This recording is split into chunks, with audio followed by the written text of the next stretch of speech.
Okay guys, welcome back to the channel. One thing that I see a lot as a trainer is that when people are super new to training, they really need specifics. They don't really know anything about what to do as far as physical training goes. So they need very specific prescriptions of sets, exercises, reps, so that way they can kind of tune out a lot of the noise and just focus on doing good work in the gym. But as we kind of progress into that more intermediate phase, or we're just curious and we want to learn more about how to train effectively, we need to kind of transition away from specifics and being really beholden to those specifics and to start understanding principles and heuristics. So today, in today's video, we're going to talk about one of the most important principles for effective training for kind of any modality, which is stress and load management.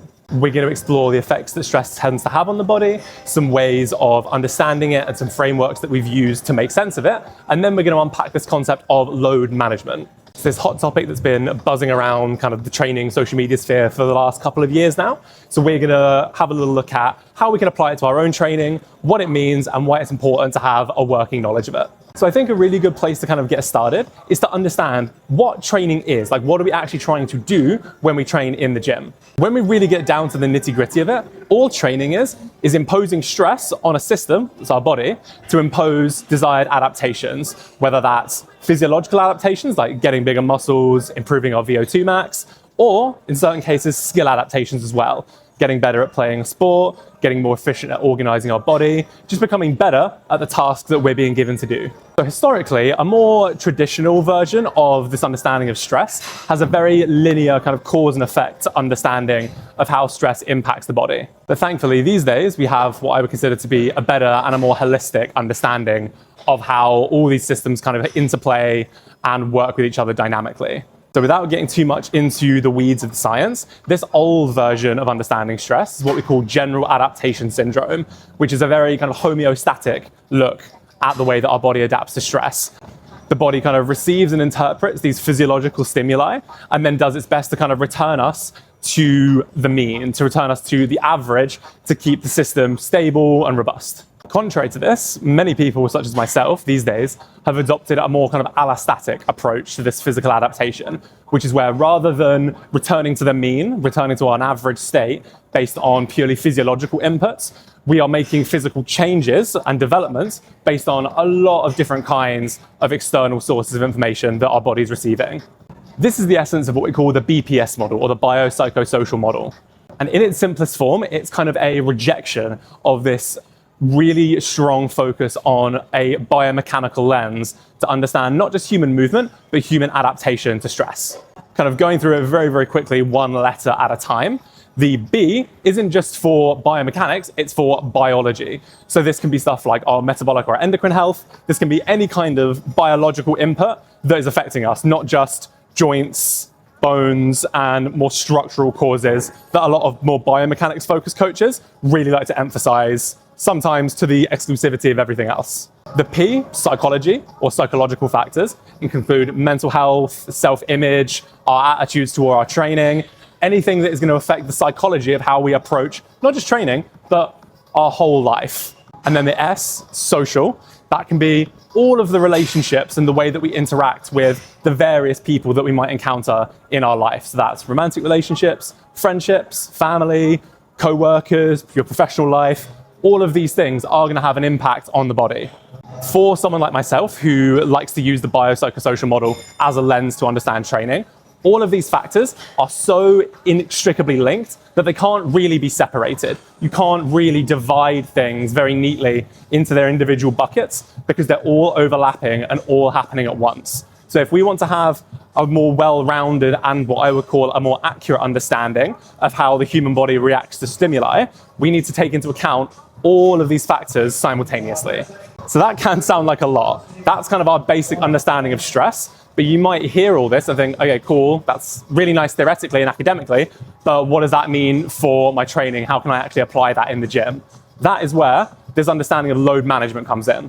So we've established that the body responds to all different kinds of stress and produces either desirable outcomes, so that can be increase in muscle growth, increase VO2 max, whatever, like we discussed earlier, and also undesirable outcomes. That can be injuries, poor mental health, these little niggles that we pick up, these things that we don't really want to happen as a result of that accumulated stress.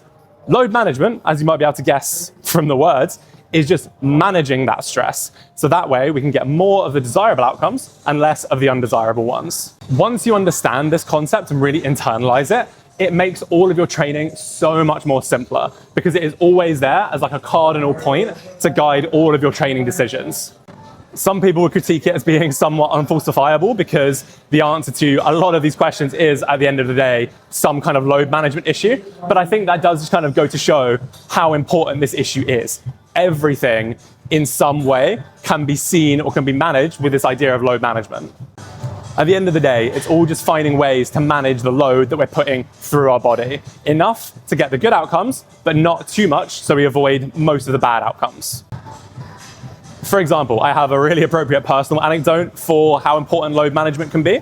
About a year and a half ago, I had a really annoying and stubborn case of elbow tendonitis in my right elbow. It wasn't serious. Anyone who's had a tendinopathy knows that they're not that serious. They're just really annoying. But it was getting very painful. I could still press, but I couldn't really do any tricep isolation work. A lot of certain pulling motions were very unfortunately quite painful.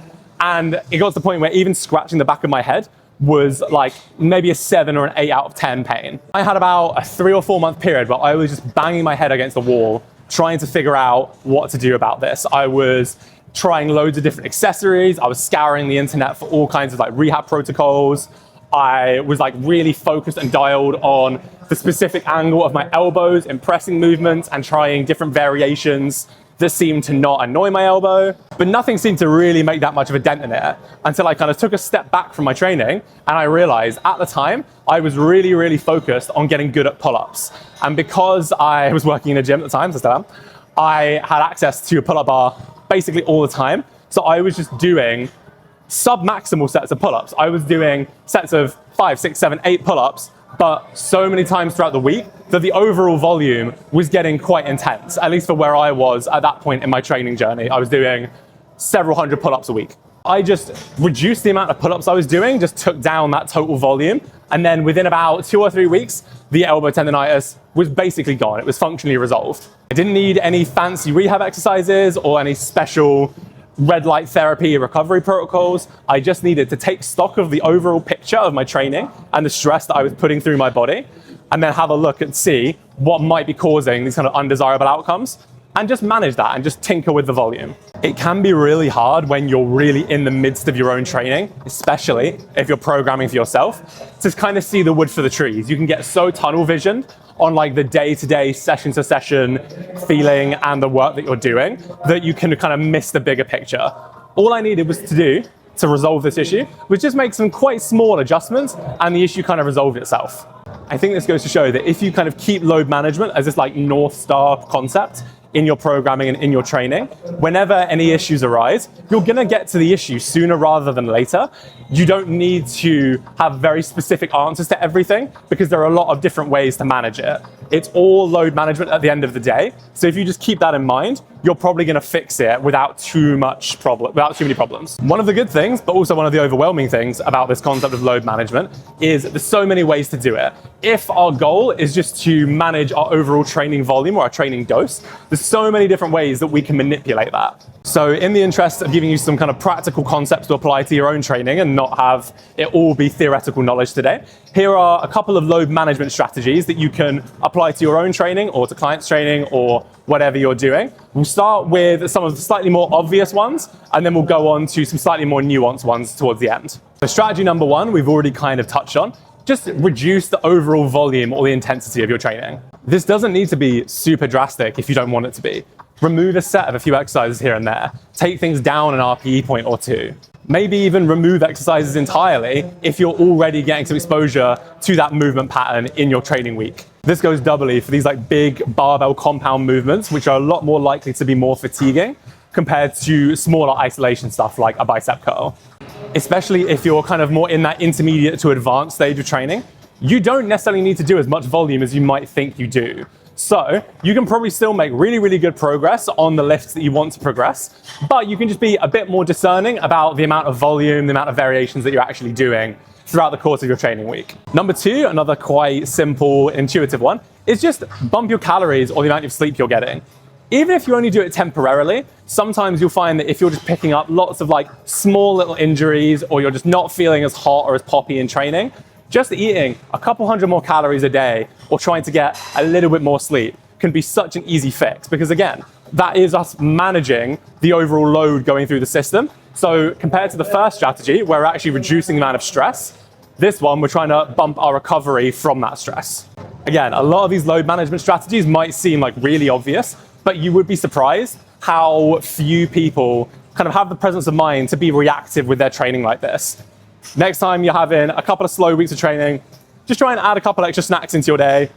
Doesn't mean you need to go crazy with like super unhealthy food. Just get a couple more calories in, try and get a nap in every couple of days. You might find that that solves a lot of issues. Number 3 on our load management strategies, so we're getting to slightly more conceptually advanced ones here now, is using variations on your lifts. So if you look at Westside Barbell and the conjugate method of training, one of the like cornerstone principles that they would use is frequent rotation of variations of those big barbell lifts to try and avoid those overuse injuries. And I know not all of us are super geared up, equipped powerlifters who are squatting in the 4 figures multiple times a month. So we don't need to take all of those training concepts. But I do think that that idea of using variations to give ourselves a little bit of exposure to different movement patterns can be a really good way to do load management for ourselves. For example, if you're really chasing a big deadlift and you feel like your back is really fatigued all the time, maybe swap out a back squat for something like a front squat, or even a machine like a hack squat or a leg press. That way you can still get some volume and some good hard work for the squat pattern and for the legs, but your back is probably going to get a little bit less fatigued, so you're going to have a little bit more juice in the tank to push those deadlifts, and you're just not going to feel as fried all the time. Additionally, if you're trying a new variation that you're not necessarily as experienced with, you're necessarily going to have to drop the weight a little bit, which again is just another example of load management. By taking the load down a little bit, we're still going to get some gains, because not only are we exposed to like a slightly unfamiliar pattern, so our body is just going to get better at organizing itself in that movement, but we're just going to be dealing with a little bit less external load, which can give things a chance to just recover and recuperate. And number 4, the last one, again, a little bit more on the abstract side, but if you feel like you are just beat up and you're tired all the time from training, just take a step back and like have a look at your program and really analyze the aims and what you're trying to achieve with it. This is really key if you're running any kind of hybrid program, so where you've got multiple goals and multiple like physical disciplines that don't necessarily complement each other. So hybrid training is all the rage at the moment, and I think it is fucking sick. I think it's a great way to train, but you do need to have a little bit of self-awareness as far as what things you're focusing on at any given point. You can absolutely make progress in different physical qualities at once, so strength, power, cardio, etc. But you might not be able to progress them all at exactly the same rate.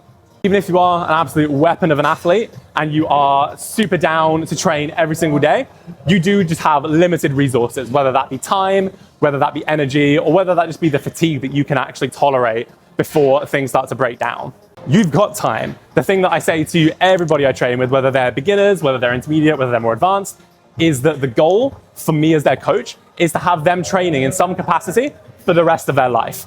You have loads and loads of time to train in all different physical disciplines. You can make sure that they all fit into like your training lifespan, but you don't necessarily have to do them all at once. Sometimes you can prioritize one quality, for example, strength. You can push for a big squat PR, while keeping smaller threads of these other qualities like cardio or power kind of on the back burner. So that way you can still make some progression in them and you can increase your skill, but you might not necessarily be getting PRs in multiple areas every single week. So just be a little bit realistic, have a look at your program, like write it down on a piece of paper and ask yourself, is this program just a bit mental? Is the reason that I'm feeling fried because this program is designed to fry me? Okay, so just to kind of sum up, we talked about how stress can impact the body in both positive and negative ways. And we've talked about load management, this idea that all of our training issues can be solved or can be understood through this idea of just adjusting intensity, adjusting volume, and adjusting stress so we can get better training outcomes, fewer injuries, and less burnout. Like we said at the start of the video, especially if you're training on your own or if you're programming for yourself, this will save you so many hours of headaches, so many sleepless nights, and hopefully a lot of injuries, and get you a few more PRs. Because if we just keep this kind of in the forefront of our minds, this idea that we need to manage the load going through our body, we need to be a bit sensible with what we're doing to ourselves, that way we can kind of stay in that pocket of productive but not too hard work for longer. We can get more training momentum, we can string together longer and longer blocks of uninterrupted productive work, and we can get to where we want to get quicker and with a lot less frustration and annoyance. Okay guys, so that is the video. Thank you very much for watching. If you have any questions about stress, load management, the BPS model, kind of anything that we've discussed in today's video, just drop it in the comments below. Check out my other videos on my channel. We're uploading every single week, so you're always gonna have something new to talk about, something new to learn about. Everything that you need is in the description of the video, so follow me on Instagram. I'm posting every day there. I'm super active on there. Check out the link in the description for my website if you want a little bit more information. And if you are interested in online coaching, the application form is in the description as well. So if you want to kind of discuss these ideas in a little bit more in depth and have someone who's a bit more experienced to help you organize your training and get you to where you want to get to with fitness, just pop that form in the bio or just send me a message on Instagram. I'm always about. So thank you very much for watching, and I will see you guys next week. Later.